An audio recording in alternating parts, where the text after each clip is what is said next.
Hey y'all, uh, welcome to the channel. Today I'm here to talk about the Nations League final. Finally, okay, not finally, Portugal has done it again.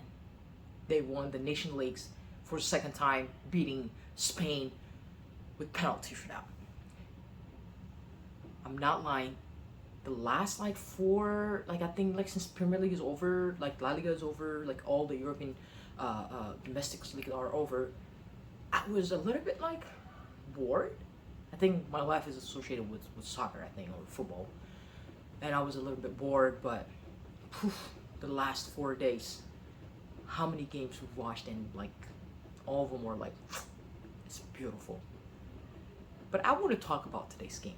Today, Portugal showed the world they're still capable of winning the major trophies. They've done it in 2016 Euro Cup. They've done it at the Nations League. This is their second time, by the way. They're the top winning a national team for on Nations League, I think. So because Spain had won one, France and Portugal has won two, and it's a great milestone for Ronaldo, the GOAT. Some people said. Some people, disagree. But whatever you say, Ronaldo is the best player the world has ever seen. One of the best players the world has ever seen. And I was so happy for him for winning this league, like the Nations League, he didn't have a goal contribution and scoring goal. He had great, amazing years, but 2022 World Cup, he fell off from his coach. He put him on the bench, and I think the 24 Euro when they didn't make a quite good run, I think, but Roberto Martinez did a great, amazing job, putting this Portugal team. From the beginning of the game, this game was like a bump. It was great. Spain scores, Zubimendi, and we're gonna respond. Nuno Mendes scores 1-1, and at the end of first half, Spain scored again, and I thought it's gonna be a wrap because Spain usually dominate the game, passing the ball, that tiki taka Barcelona types games, just pass the ball right left. Sometimes boring. They weren't a threat, but Ronaldo came to the clutch. Every time, he saved his national team. Even though he got injured about 88 minutes and he got substitute. I think the second time in the final he got substitute, but his team carried on and finished the mission. They won with penalty shootout perfectly. It's 5-3, I think. It's amazing, the game. But I'm here to talk about three specific Portugal players. Everybody was talking about Lamine Yamal, Nico Williams, Pedri. They thought Spain gonna be dominating this game, but Portugal have these three best players, in my point of view. The first one is Nuno Mendes. That guy, oh my god. PSG and Portugal have a jump. Hopefully, this guy will see him in the top, La Liga or Premier League. This year with PSG, he shut down the best right wingers, Mo Salah, Saka, and right now, today, he shut down Lamine Yamal. Lamine Yamal he couldn't do anything. He cannot shoot, he cannot dribble, he cannot pass. Nuno Mendes is the best.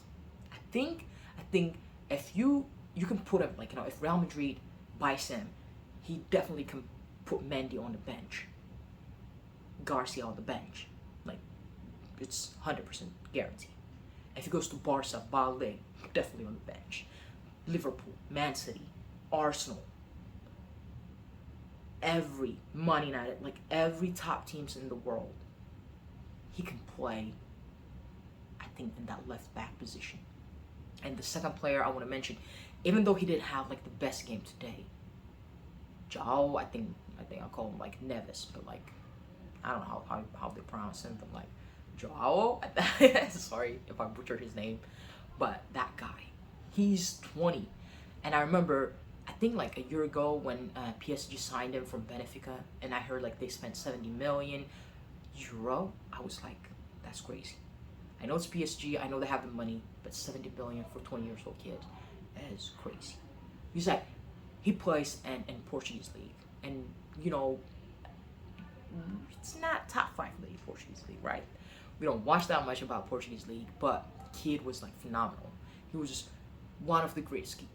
Even though I like him playing in defensive midfielder, when he plays in defensive central midfielder with PSG with Vitinha and I think like I forgot that the Spanish 8 number Fabian Ruiz or something. Yeah, when he played with him, he's like perfect.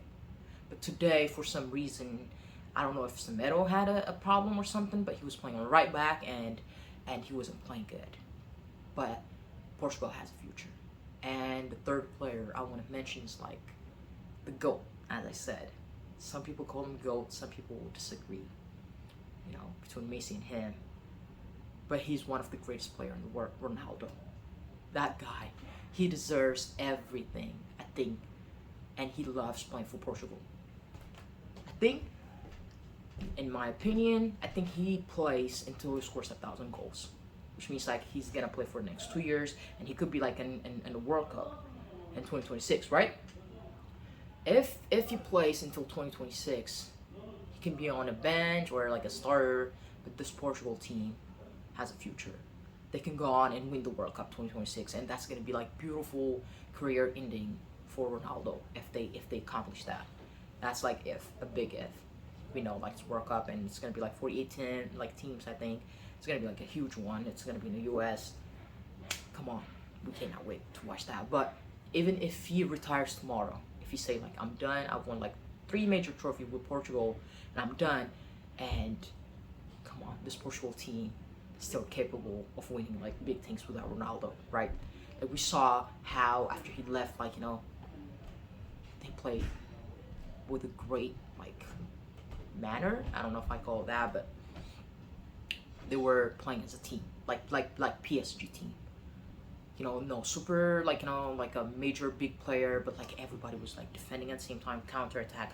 Leao came in, he was like a threat, and Mendes was like a threat. I don't know how that Mendes is like, you know, you don't see him like he's good with his foot. You don't see him like he's gonna run right now, or but like he will make that run and he will cut the ball. It's just like a threat. Overall, like I'm this is my recap. Ronaldo, congratulations, right? I'm out.